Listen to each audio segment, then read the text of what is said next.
Yo, what's going on, guys? This is BrendanMushi, and today we're talking about Project L, the upcoming League of Legends fighting game. I just want to say, this is not my first time watching this. I've seen this once or twice or maybe 7 times, but I did want to just say that right now it has never been a better time to be a part of the fighting game community. I'm going to explain to you why that is in this video. I just wanted to get it out the way that I think that pretty much everything they advertised in this game is what the FGC needs, and I think that they're going in a great direction with this game. Now, that's not to say they're completely free of criticism or that they can do no wrong.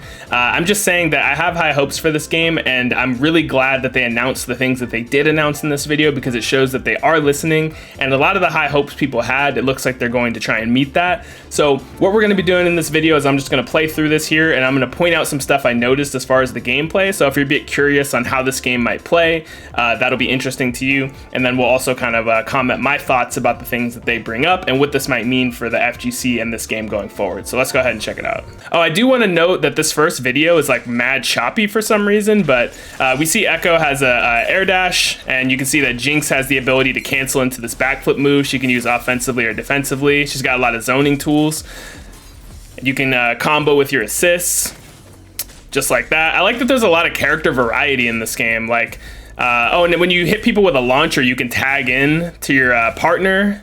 Sick ass air combo from Ahri. That shit was tight. Yeah, so basically what I like about that is that all the characters in this game seem to have something unique about them. They play in a way that's different, which reminds me a lot of Marvel vs. Capcom and Skullgirls. So while a game like, let's say, Street Fighter Cross Tekken or Dragon Ball FighterZ, those games are tag-based games as well, but I feel like those games, the characters are a little bit more homogenized, meaning that the characters all play very similar to each other. They just kind of have different ways of accomplishing the same thing. Whereas I feel like with this game and games like Skullgirls and Marvel, you have characters that play in completely different styles. That's what always drew me to the Guilty Gear series, for example. Every character is unique in their own way, and it makes crafting a team all that much more fun because, you know, you might play Echo, but Echo with Jinx might play completely different than Echo with Darius, for example. You have access to completely different tools. So it just allows for way more variety and expression from person to person, which I really like. So I think that that's the first W of the video.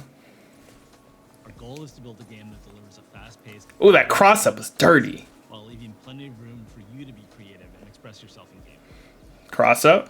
Like a lot of you out there, Did you guys notice that little animation from Darius there? So I thought this was just cool to point out. So you'll notice that when you block, you'll see this blue animation, just like pretty much every fighting game, right? You see the blue, but then when he does this like cleave right here, that's red, you can see the block animation on Jinx changes. You can see this red thing here.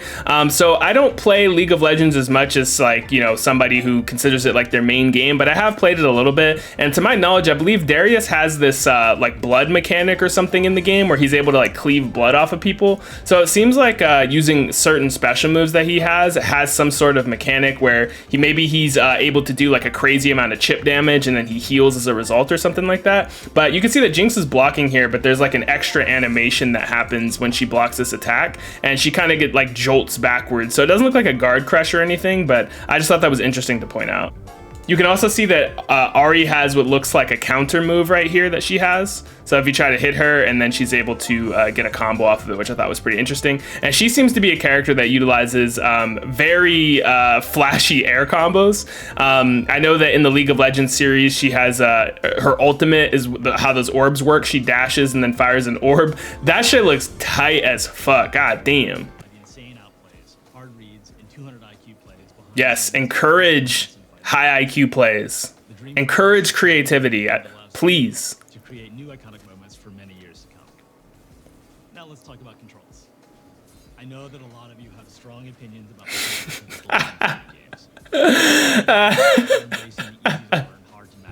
Okay. Everybody chill the fuck out. Everybody just hold on. Put the pitchforks away. Just chill the everybody calm down. So This, I think, is the only thing that is controversial. So you'll hear two differing opinions on this, right? So some people will be like, this is an ABC goo goo gaga brain dead fighting game, fuck this, I'm not playing it. And then the other camp you have, oh, that's cool, you know, they're making it like one button specials and probably auto combos to make it easier for people to get into the game. I don't think that either side is necessarily wrong. I would say that I fall more into the latter category, because like the way that I feel is like, I at least respect the fact that they acknowledge that the barrier to entry is going to be easier, which they kind of have to make it that way, right? This day and age, little Timmy that's playing Valorant and doing Fortnite dances has no fucking desire to learn how to do fucking Soul's Tyrant Rave input or DP motions. He just doesn't fucking care. He doesn't want to do that. He wants to hop on Overwatch and press Q as Reaper and kill a bunch of people, or you know what I'm saying? Like even if you were to take games that are more difficult, that are still considered difficult, like say a game like Valorant. Valorant is a pretty difficult game, but the controls are easy. It's easy to shoot. It's easy to just press your abilities and do shit. So they're trying to make this fighting game more like the modern video games. Modern video games, it's easy to do your shit. Like, you're not gonna hop on Halo and have to input a fucking pretzel motion to sprint.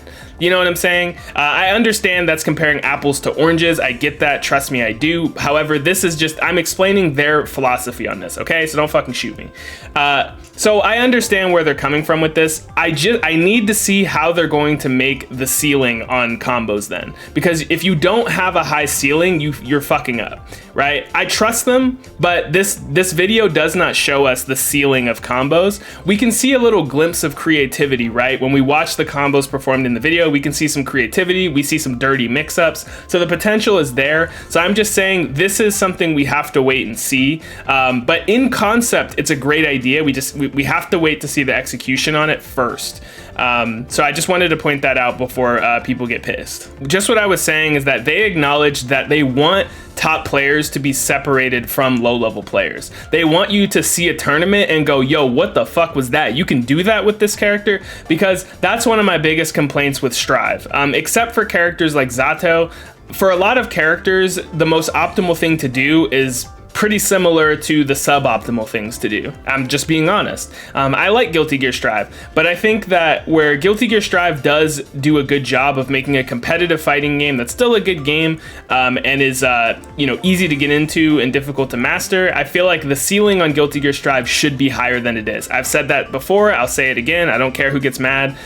So I like the fact that they're acknowledging it, but we have to see what they do with it. I also wanted to point out something cool about Darius is that it's like I said before, every character is kind of unique. You notice how all his hits have this crazy amount of hit stun? So you'll notice, see how Echo tumbles back? And then he gets hit and he tumbles back again, and then he gets launched. So it's like, and then that wall bounce is pretty sick. He dashes up and then he can still use his assist. Like, the combos in this game look hella cool. So I just like how like all of his hits have crazy amounts of hit stun, but at the same time he has a large amount of startup on his moves. It's just a really unique looking combo style. So if you're into characters that are really heavy hitters and you really like satisfying crazy amounts of damage, you'll want to pick up this character, right? I don't like fighting games where they homogenize the cast, where every character kind of plays the same. So I thought that was interesting, and I just wanted to point that out to you guys. By the way, if you guys haven't watched Arcane on Netflix, watch fucking Arcane. Well, I don't care if you know nothing about League of Legends, watch the first 3 episodes of Arcane. You won't regret it. It's so fucking good. Creativity. To introduce you to Echo, re-envisioned for Project L. Echo is a punk genius. His kit is sick. Look at the movement. Is he wave dashing? He is. That looks like wave dashing. So if you're not familiar with wave dashing, it's the technique where you dash and then you input a crouch and then dash again. So you can see that you can cancel dashes with crouch. This is very reminiscent of the Marvel series. So it looks like you can actually wave dash with certain characters. And Echo seems to be a character that's really fast. So I like that a lot. That's so fucking tight, dude. That shit is so sick. And you don't know whether he's gonna teleport back or not. Look at the cross up. What side is he on? Bruh. The swag combos. Dude, he'll be a great point character. Because that behind an assist is hella cheap. That's really cool. Bro gets a full combo off a projectile with no assist. Easy confirm. Into a mix. Our approach is to give you a tool with a clear primary role with lots of potential for extra utility when you use it in the right situation. Oh, that's tight. Now, while gameplay is obviously super important, high-quality netcode is essential for any great fighting game. Hell yes, dude. Talk that shit. I'm going to turn it over to Tony, and he'll walk you through some of our networking foundations. Netcode has been a top-of-mind topic in the FGC for the past year. Literally. Since we haven't been able to gather for live events. For Project L, we've designed our entire networking stack to deliver the same highly responsive gameplay that you'd get playing offline. Of course, this starts by using rollback networking at the core. Rollback does a great job of maintaining a consistent low input delay across a wide range of pings. We've also developed a new networking model that enhances the benefits of rollback with core technology. Dude, this is so good, dude. Route network traffic between players through Riot Direct. Our internal network already being used to minimize latency. We got that Riot money. We're also actively managing a player's connection to their opponent to ensure a consistent, fair play experience. Bro, we making it out the hood. Packets, their experience will suffer, but yours won't. Bad connections will suffer, good won't. Our netcode will determine who should win and who should be penalized. Rage quitters get penalized. Thank you. Give the win to the person that stayed. Internally, and we're working every day to make sure it's in top shape for the eventual release. That's all for now. Thank you very much, dude. This game is going to be so fucking good. We're getting a 2v2 team-based tag fighting game that plays similar to Marvel vs. Capcom and Skullgirls with creative characters, smart outplays, 200 IQ plays, sick combos, and that's really all we could ask for. The only thing, like I said, is just that we need to make sure that the ceiling goes pretty high, because at the end of the day, we don't want someone who is completely ass at fighting games to beat someone who's really good. But I don't think that'll be the case. If you understand the fundamentals of fighting games, and you're going to be able to go into training mode and come up with disgusting restands and cross-up setups and max damage combos that somebody new isn't going to be able to do. Somebody new, sure, they might be able to do like an ABC launcher or something like that, but ultimately, if they're going to be mashing on wake up, if their mix-ups are going to be ass, they're going to lose to you, right? So that's the assumption, and so far, like I said, I am so fucking excited for this game, so I will be fully covering it to the fullest extent that I can, and I can't wait to get my hands on it. So let me know what you guys think about the League of Legends fighting game. I'll be interested to hear what your guys' opinions are. Do you love it? Do you hate it? Are you indifferent? Just let me know what you think down in the comments below. Don't forget to like, comment, and subscribe, and I will catch you guys in the next video. Peace out.